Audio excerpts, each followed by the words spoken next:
出来这么一个愿望，我想练气功。我呢就有幸见到了。他也说，但是他不知道怎么提供。特异功能比较强的这个人到那学校有一个这个气功。哎呀，我当时就想，我要的就是他。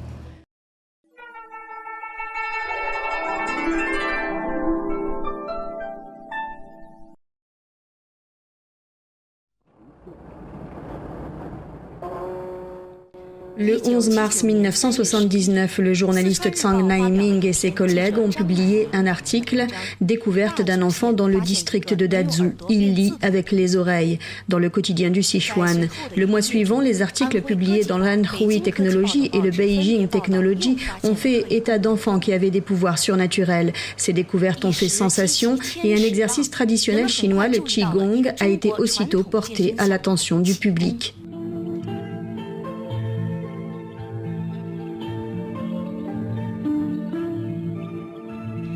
Le Qigong remonte aux temps anciens, que ce soit l'exercice des 5 animaux créé par Hua Tuo, les exercices de Tai Chi de Sang Sanfeng ou les diverses branches et écoles dans le bouddhisme et le taoïsme. Au cours des 5000 ans d'histoire et de culture chinoise, on retrouve partout l'éclat de ces anciennes sagesses.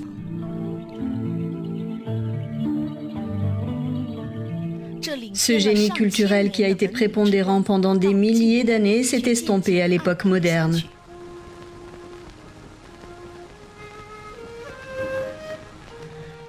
Cet empire autrefois puissant n'a pas pu éviter le sort douloureux de l'humiliation.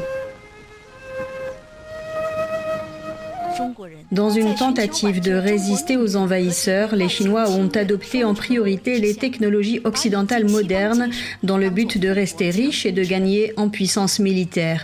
Au fil du temps, les gens ont de moins en moins compris la profondeur, le vrai sens de la culture traditionnelle chinoise. Au lieu de cela, la vision de la science positiviste qui venait de l'Occident a progressivement pris le dessus pour devenir l'école de pensée dominante.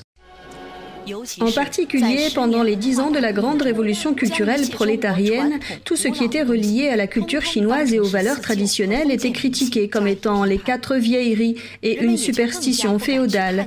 Par conséquent, les gens n'osaient pas explorer ces traditions. Une grande partie de l'essence de la culture traditionnelle a été perdue, voire a totalement disparu. Cependant, faire oublier aux gens la culture traditionnelle transmise pendant des milliers d'années n'est pas chose facile. Quand on a commencé à rapporter des histoires sur des capacités surnaturelles en Chine, à la fin des années 1970, les gens ont tout de suite montré un grand intérêt. Dans le bureau de la rédaction, à l'époque, tous les rédacteurs étaient là. Il y avait tous les journalistes, environ 7 ou 8 personnes, et ils peuvent encore témoigner de ce que nous avons vu ce jour-là. Zheng Yi, un écrivain renommé, nous a parlé d'un cas surnaturel dont il avait été témoin personnellement. Je lui ai dit de faire le tour de la reconstitution de la carte. L'un des rédacteurs a sorti une carte de visite d'un tiroir. Et on m'a dit de signer la carte. J'ai pris un stylo plume et j'ai signé mon nom sur la carte. Il m'a demandé de la mettre dans ma bouche et de la mâcher. Alors, j'ai mâché la carte jusqu'à ce qu'elle devienne une boule de pâte à papier. Et j'ai fait exprès d'en avaler un petit morceau. Ensuite, je l'ai sorti, il l'a roulé dans ses mains pour en faire une boule, il l'a ensuite dissimulé. Tout d'un coup, la carte lui a jailli de la main. Je l'ai regardée et j'ai constaté que ma signature était toujours là. J'ai trouvé qu'un tour de magie comme celui-là était vraiment difficile parce que, pour commencer, je suis honnête, je n'étais pas leur assistant. De plus, j'avais moi-même mis la carte dans ma bouche et je l'avais mâchée pour en faire de la pâte à papier. Comment était-il possible que la carte puisse être reconstituée avec ma signature dessus? Je ne pense pas que cela puisse être expliqué par la théorie du matérialisme. Ces phénomènes qu'on ne pouvait pas expliquer avec la théorie du matérialisme ont immédiatement attiré l'attention des hauts dirigeants du Parti communiste chinois qui gouverne depuis le début avec l'idéologie du marxisme-léninisme et de l'athéisme. Quand l'article sur l'enfant qui utilisait ses oreilles pour lire a été publié, en moins de 2 mois, le quotidien du peuple a publié 2 articles, les 5 et 18 mai 1979, critiquant sévèrement le phénomène en le qualifiant d'absurde, ajoutant que cela violait les connaissances scientifiques communes, que c'était complètement anti-science et tout simplement une honte pour les Chinois. Dans le même temps, un département du comité central a publié un document stipulant que lire les mots avec les oreilles était complètement anti-science et un signe du retour de la superstition féodale. Par la suite, on a forcé le quotidien du Sichuan, ainsi que le secrétaire de la province du Sichuan, à écrire des autocritiques. Cependant, des érudits scientifiques de premier ordre, tels que Qian Susen, ont soutenu la recherche dans ce domaine inconnu du Qigong et sur les capacités surnaturelles. Qian Susen a imaginé le concept de la science du corps humain d'un point de vue scientifique. Selon lui, les théories du Qigong, des médecines traditionnelles chinoises et des capacités surnaturelles dans le corps humain contiennent les principes de base de la science du corps humain. Cela mènera à une révolution dans les domaines scientifiques et fera faire un grand bond dans la compréhension objective de l'univers. Le premier symposium sur les capacités surnaturelles humaines s'est tenu à Shanghai, organisé par le magazine The Nature en février 1980. Des personnes aux capacités surnaturelles étaient conviées pour faire des expérimentations sur place et Hu Yaobang, à l'époque président du comité central du Parti communiste chinois, a aussi envoyé des évaluateurs. Hu Yaobang a envoyé son secrétaire avec quelques échantillons scellés qu'il avait écrits lui-même, voulant que les personnes ayant des capacités surnaturelles les lisent. Le motif derrière cela était en gros que si on pouvait lire les mots, le symposium aurait alors l'autorisation de continuer. Si on ne pouvait pas lire les mots correctement, ou si le sceau était brisé, alors sans doute le comité central allait annuler le symposium. Comme de nombreuses personnes, avec les pouvoirs supranormaux les plus puissants du monde, avaient été réunies lors de l'expérience sur place à Shanghai, les résultats ont été relativement bons.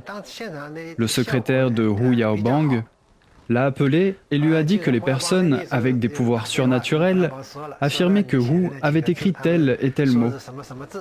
Dès que Hu Yaobang a réalisé que c'étaient les mots exacts qu'il avait écrits, il a d'abord demandé au secrétaire de se dépêcher de revenir pour vérifier si les scellés des échantillons étaient brisés.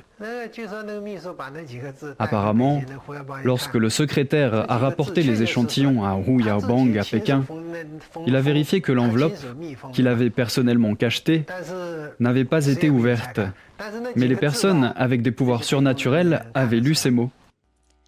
En 1979, les spécialistes ont compris à l'unanimité que le symposium clarifiait les débats sur la réalité de lire des mots avec les oreilles. Ce symposium a été le signe que les recherches chinoises sur les capacités surnaturelles entraient dans une nouvelle ère. Cependant, il y avait encore des gens avec des vues opposées, malgré les résultats des expériences scientifiques. Du simple point de vue de la philosophie, les opposants critiquaient la recherche sur les pouvoirs supranormaux. Ces sceptiques se demandaient aussi s'il s'agissait de science ou d'anti-science, et si les gens suivaient la philosophie matérialiste du marxisme ou la philosophie de l'idéalisme qui est fondamentalement opposée au marxisme.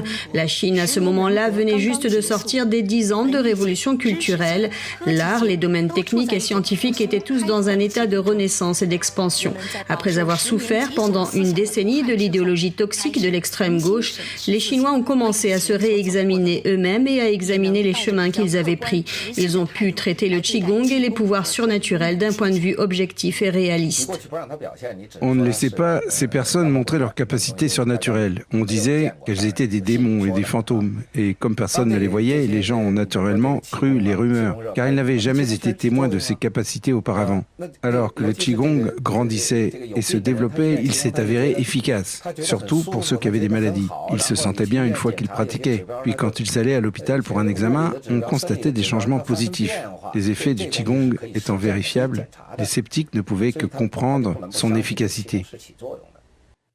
Un dirigeant du comité central qui a été personnellement témoin de pouvoirs surnaturels a écrit une lettre à Hu Yaobang, le président du comité central, disant qu'au vu de l'histoire du développement scientifique, lorsque Copernic a avancé la théorie héliocentrique, quand Galilée a persévéré dans sa théorie de la rotation de la Terre, quand Einstein a proposé la théorie de la relativité ou quand Morgan a proposé la théorie des gènes, ils ont tous rencontré de sévères attaques de la part des forces profanes. Des partisans des nouvelles théories ont même perdu la vie. Lorsque certaines vieilles théories ne peuvent pas expliquer certains phénomènes, cela signifie souvent le début d'un grand bond en avant dans le développement scientifique. Peu de temps après, Hu Yaobang a donné des instructions au comité central, selon lesquelles le Qigong et les capacités surnaturelles seraient traités avec ne pas faire de propagande, ne pas faire de débat, ne pas faire de critique.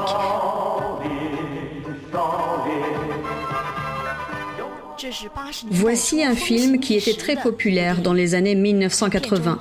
Le film, qui présente des arts martiaux remarquables et des histoires miraculeuses, a fasciné et ouvert les esprits d'une génération entière d'adolescents. J'étais très intéressé par le film sur le temple Shaolin quand il est sorti la première fois pendant mes années de collège. J'ai instantanément eu une compréhension de la culture profonde et de l'historique des arts martiaux chinois. Je me souviens que nous nous comparions, mes amis et moi, pour savoir qui avait vu le film le plus souvent. Il ne fallait pas seulement l'avoir vu une fois, alors je l'ai vu plusieurs fois. À ce moment-là, à l'époque, j'achetais tout ce que je pouvais trouver en livres et en magazines sur les arts martiaux et le Qigong. À l'époque, l'école avait une association de Qigong. Ils ont invité de nombreux maîtres de Qigong confirmés par la société et d'autres autoproclamés pour qu'ils fassent des présentations ou donnent des conférences. Ils ont aussi invité des personnalités publiques dotées de pouvoirs surnaturels pour qu'ils montrent ou parlent de leurs expériences. Ils parlaient en se basant principalement sur la perspective culturelle de la médecine traditionnelle chinoise, des méridiens, du livre des mutations, des 8 trigrammes, de la voyance et de certains phénomènes surnaturels. Ils discutaient d'une vision de l'univers, des valeurs et de la vie sous un angle différent de l'approche scientifique occidentale. Après cela, j'ai développé un intérêt intense pour la culture traditionnelle chinoise. Pour la plupart des personnes âgées, l'attrait du Qigong résidait dans ses effets de guérison miraculeuse, notamment pour les maladies difficiles à traiter qui ne pouvaient pas être soignées par la technologie médicale moderne. L'apparition du Qigong a sans aucun doute donné aux personnes tourmentées par les maladies un dernier espoir de survie. Pendant la révolution culturelle, j'ai été torturée physiquement et mentalement. Quand tout s'est terminé dans les années 1980, je suis tombée malade et j'avais perdu tout espoir. Comme je travaillais à l'hôpital, il était très facile d'avoir accès aux médecins, aux médicaments en Chine. Mais je n'allais pas mieux. Après avoir essayé différentes méthodes, aucun médicament ne marchait sur moi. À cette époque, le Qigong était très populaire. Les gens ne parlaient que de ça, dans les parcs et sur les lieux de travail. Puis j'ai entendu un commentaire dans une émission de télé sur des pratiquants de Qigong. L'un d'eux avait survécu à un cancer du foie grâce à la pratique. Avant de pratiquer, son médecin lui avait dit qu'il ne lui restait que très peu de temps à vivre. Cependant, comme il s'est mis à pratiquer le Qigong, son corps est allé de mieux en mieux. 3 ans s'étaient écoulés et sa santé continue à s'améliorer. À ce moment-là, je me suis dit, son cancer du foie a même pu être guéri. Il n'était pas certain que ma maladie soit un cancer. Mais même si ma maladie était un cancer, elle n'était certainement pas aussi grave qu'un cancer du foie. J'allais sûrement m'en remettre. Peut-être qu'il était prédestiné que j'ai la pensée qu'aucun autre médicament n'allait pouvoir me sauver la vie, à part le Qigong. J'ai donc fait le vœu de pratiquer le Qigong.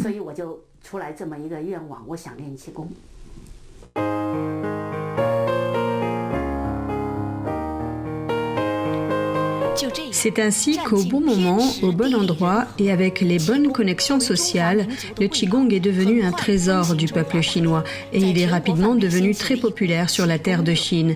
Une fièvre du Qigong s'est répandue dans tout le pays. Qu'est-ce que le Qigong exactement? Pourquoi avait-il un tel pouvoir magique? Personne n'en avait fait la véritable analyse, mais certains maîtres de Qigong ne comprennent pas vraiment les véritables raisons du pouvoir du Qigong. Cela a là aussi jeté un voile de mystère sur le Qigong.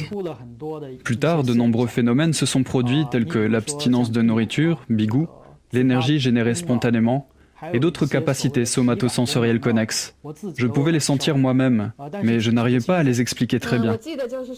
Je me suis rappelé la venue d'un maître de Qigong. Je lui avais demandé en privé comment il guérissait les maladies. J'étais très intéressée par le sujet. Il m'a alors dit que pour ces sortes de maladies, il fallait juste être convaincu. Il suffisait d'affirmer avec conviction que la maladie était guérie. Ensuite, vous demandez au patient s'il se sent mieux et il répondra par l'affirmative. Si vous êtes convaincu et pensez l'avoir guéri, alors il est plus ou moins guéri. Il n'y avait donc pas de théorie derrière. Lui-même ne savait pas comment il guérissait les maladies.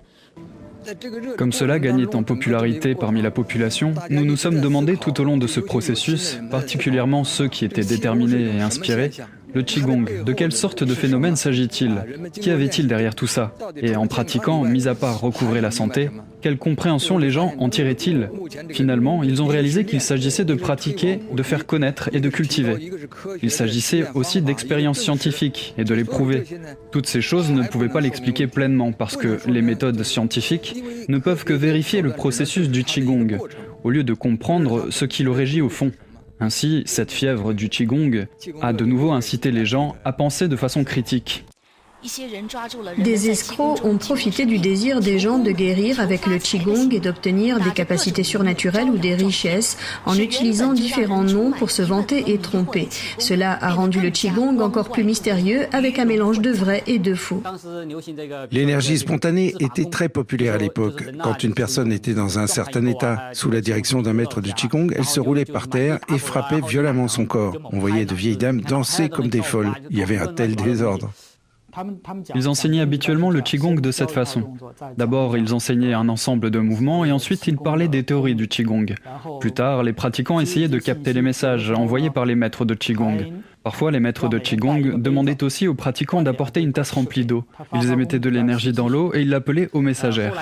Enseigner aux gens comment guérir les maladies a été à la mode pendant un certain temps aussi. J'ai aussi assisté à un cours de Qigong. Le maître de Qigong vous apprenait comment éliminer, renflouer et décharger de l'énergie. L'impression la plus profonde que j'ai eue a été la méthode saisir l'immortel avec la main. Après avoir appris ça, je suis retourné dans ma ville natale du Sichuan, tentant de saisir les maladies de ma famille. Mais ça n'a pas marché du tout. Bien que nous étions désireux d'apprendre ces méthodes de Qigong et comprenions qu'elles étaient utiles dans certaines conditions, avons-nous vraiment appris à les maîtriser? Non, impossible. Certaines personnes croient que tout ce qui est populaire, on peut le faire. Ils pensent pouvoir tirer profit des choses que tout le monde aime. Quelques pratiques fausses et frauduleuses de Qigong ont profité des émotions fanatiques des gens. Elles ont spéculé pour faire des profits financiers et fonctionné sans aucune connaissance véritable du Qigong, bien qu'elles prétendent le connaître. Ce qu'ils pratiquaient n'était pas du vrai Qigong. Elles inventaient facilement des choses pour tromper les gens. Et bien sûr, il y a eu des effets, mais minimes, ce qui leur a permis de passer pour de véritables méthodes de Qigong. Beaucoup de gens ont dit que l'énergie pouvait guérir les maladies, ce qui n'était pas vrai, même s'il y avait malgré tout des effets minimes sur les gens. Les faux maîtres de Qigong n'avaient même pas les compétences pour guérir les maladies. Pourtant, ils se pavanaient et escroquaient partout où ils allaient. Pas mal de gens ont été trompés. Et ils ont créé une influence très négative pour le Qigong. Ils ont diffamé les méthodes authentiques de Qigong. C'est lorsque les gens avaient des opinions différentes sur le Qigong que le Salon oriental de la santé a eu lieu à Pékin en 1992. Des gens qui ont eu la chance de participer au salon ont immédiatement prêté attention à un Qigong magique qui se distinguait des autres. J'ai vu un très jeune maître de Qigong qui était très beau. De plus, l'attitude avec laquelle il traitait les gens était extraordinairement aimable. Par conséquent, son apparence m'a paru très attirante. J'ai jeté un regard sur l'environnement de son exposition. À l'intérieur de son stand se trouvait une image du maître de Qigong méditant et portant des vêtements jaunes. Il y avait aussi des photos de lui, interviewées par des journalistes et lors d'émissions de télévision. J'ai appris que c'était le Falun Gong et plus tard, j'ai sorti un bloc-notes de ma poche. J'ai dit « Maître, s'il vous plaît, donnez-moi votre autographe ». Le maître a signé « Li Hongse, fondateur du Falun Gong, le 21 décembre 1992 ». Au salon, M. Li Hongzhi et ses élèves ont utilisé leur capacité supranormale pour guérir de nombreuses maladies. La nouvelle, le Falun Gong est miraculeux, s'est propagée rapidement parmi la foule du salon. Le directeur du salon, M. Li Rosong, a dit « Lors du salon, le Falun Gong a reçu la plus grande reconnaissance et ses résultats de guérison ont été bons. » Le professeur Zhang Sugi, conseiller général du salon, a déclaré « En tant que conseiller général du salon, je prends sous ma responsabilité de recommander le Falun Gong à tout le monde. Je pense que cette méthode apportera vraiment aux gens une bonne santé et une nouvelle vision spirituelle. »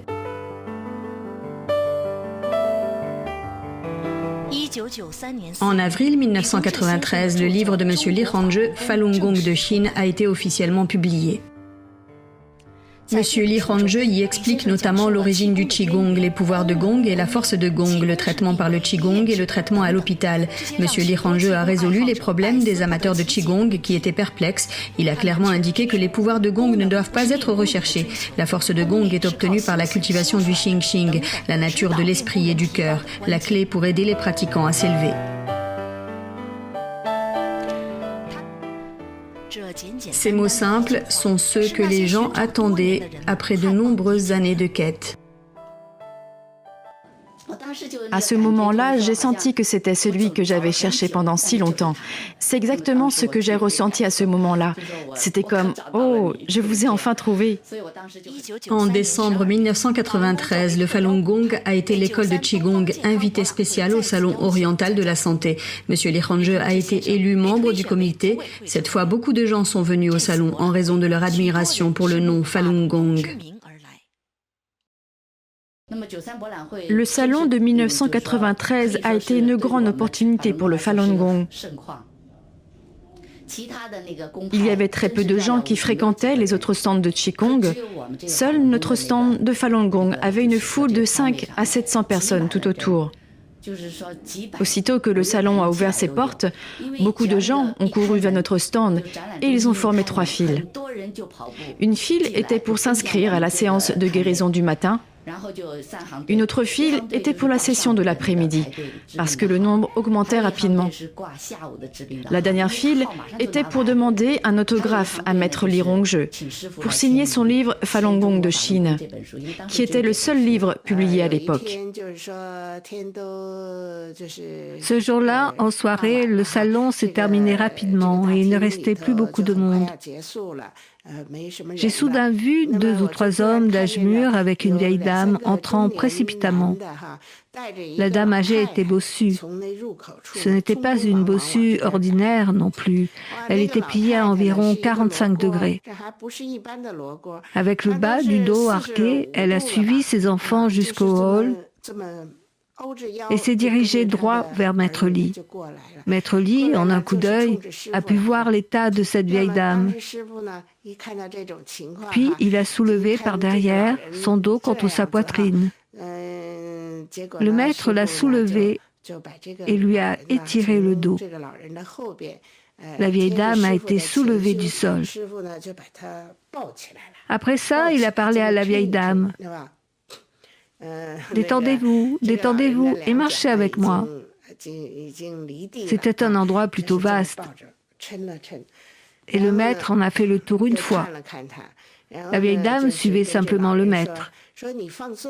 Le maître se retournait et lui disait toujours « Détendez-vous, détendez-vous, suivez-moi. Redressez-vous, redressez-vous, redressez-vous. » J'étais juste sur le côté et j'ai vu cette scène par hasard. J'étais moi-même très émue. J'ai vu cette vieille dame se redresser centimètre par centimètre.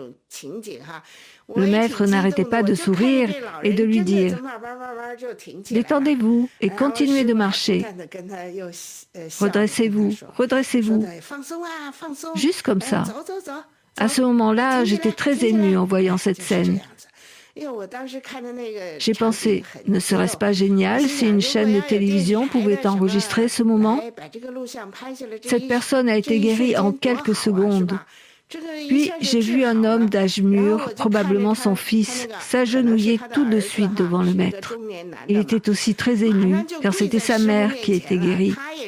Le maître lui a dit « Levez-vous, levez-vous, levez-vous », comme si ce qu'il avait fait n'était rien. C'était juste comme ça. Ce qui fait qu'on ne sait pas vraiment combien de personnes comme elle y guérissaient en un jour. Les résultats du salon ont été très bons. Beaucoup de gens avec une tumeur au cerveau, une maladie cardiaque et un cancer du foie ont tous été guéris après une visite à notre stand. Les gens ont su alors que c'était très magique. Il y a aussi eu des patients paralysés qui se sont levés de leur fauteuil roulant, ont jeté leur canne et se sont mis à marcher. À ce moment-là, certaines personnes s'agenouillaient devant Maître Li pour exprimer leur gratitude. Après l'activité, certains frappaient un gong ou des tambours en signe de louange. D'autres envoyaient des lettres de remerciement qu'on affichait sur le côté de notre stand. C'était très vivant à ce moment-là. Pendant le salon, en raison du dévouement désintéressé de M. Li Hongzhi envers le public et des effets miraculeux du Falun Gong, le comité du salon et le comité des spécialistes ont convenu que le seul et unique prix le plus honorable, le prix Fringe du progrès scientifique, devait être remis à M. Li Hongzhi. Ils lui ont également décerné le titre de maître de Qigong le plus populaire.